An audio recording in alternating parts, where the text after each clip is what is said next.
Avant de procéder à une modification sur un dessin, il est conseillé de faire une sauvegarde globale de l'ensemble du dessin afin de pouvoir le récupérer en cas de besoin. Supposons par exemple que nous fassions plusieurs modifications sur le tracé de base. Ici, nous allons ajouter une droite. Nous pouvons faire marche arrière avec l'outil poubelle, mais ce principe n'est valable que pour un pas sur le dessin, alors que si nous faisons plusieurs modifications, cela n'est pas possible. Alors qu'avec l'outil de récupération de la mémoire antérieure, nous pouvons repartir de l'état initial du dessin, quel que soit le nombre de modifications effectuées. Ces deux méthodes de sauvegarde sont intéressantes. La poubelle pour un pas de modification, la mémo pour autant de pas que nécessaire.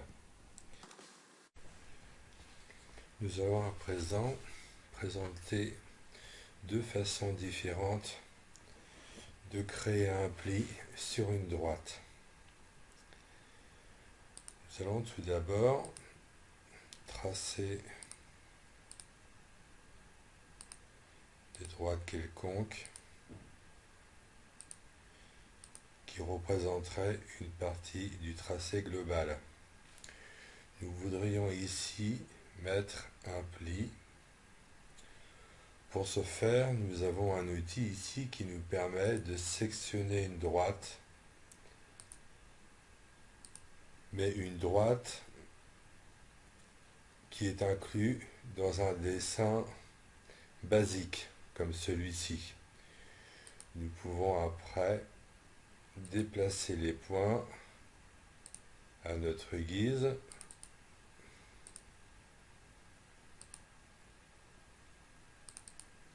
pour ensuite y dessiner les plis comme on le souhaite.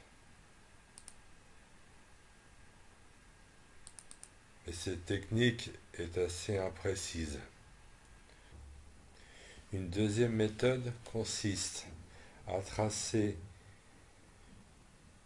deux autres droites qui correspondent au début du pli et à la fin du pli. Ensuite, nous supprimerons la droite qui nous a servi de support afin de ne laisser que les deux extrémités.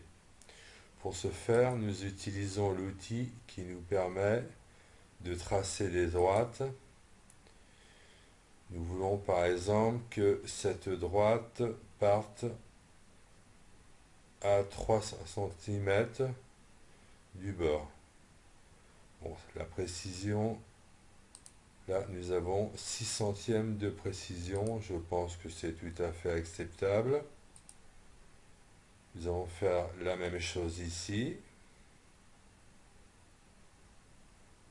Voilà, ici nous avons 5 centièmes. Nous pouvons supprimer à présent celle qui est dessous. Et nous pouvons finir par tracer les droites qui nous intéressent de façon à obtenir le dessin souhaité.